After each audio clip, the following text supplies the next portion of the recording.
paghahanda sa mga sakuna tulad ng baha, itinuro ng Cavite Industrial Area Flood Risk Management Program sa ilang estudyante sa Rosario, Cavite. Balitang umaabante mula kay Just Ignacio. Itinuro sa ilang estudyante ang pagrespondi sa baha na dulot ng matinding pag-ulan sa Cavite.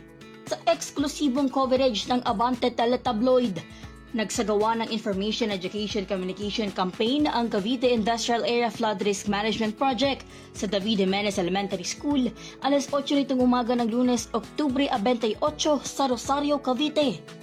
Ayon kay non-structural measures specialist ng CIA FRIMP na si Mimi Astaris, ibinahagi nito ang kahalagahan ng mga pamamaraan sa pagrespondi sa baha habang nasa proseso ang pagsagawa ng proyektong makatutulong sa pag-ibsan ng baha na dulot ng matinding pag-ulan. Sa non-structural measures at saka structural measures, binabanggit natin ang evacuation, flood evacuation drill, at ang pag-intindi as early as now kung ano ang mapa para maintindihan nila habang bata kung paano to binabasa, kung ang flood risk map, maintindihan nila kung ano yung mga lugar sa kanilang community na nasa ilalim ng panganib tuwing may bagyo or pagbaha. Kasama din sa nasabing aktibidad ang DOST Pag-asa sa pagbabahagi ng mga impormasyon na may kaugnayan sa panahon at pagbaha. Yung ating meteorologist po ay nagbigay po siya ng information about yung mga weather systems, different weather systems that we have in the Philippines. And isa rin po yung nag-focus kami doon sa baha. And at the same time, ano po ba yung mga pwede nating gawin precautionary? Ang Cavite Industrial Area Flood Risk Management Project o mas kilala sa CIA FRIMP ay ang isa sa mga proyekto ng Department of Public Works and Highways na suportado ng Japan International Cooperation Agency o JICA.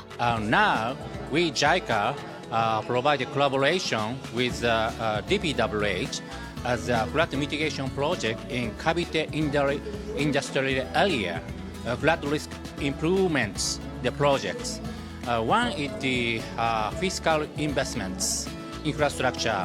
Prior investment is like a river channel improvement and the construction new diversion channel.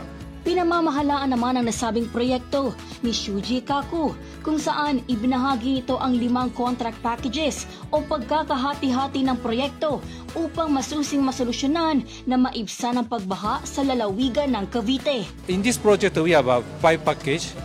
Package 1 is a diversion channel. Package 2 is a river improvement for Rio Grande River. Package 3 is a river improvement for Irainian River. Package 4 is a drainage improvement, like Marimango Creek, including the new drainage in the Marimango Diversion 2.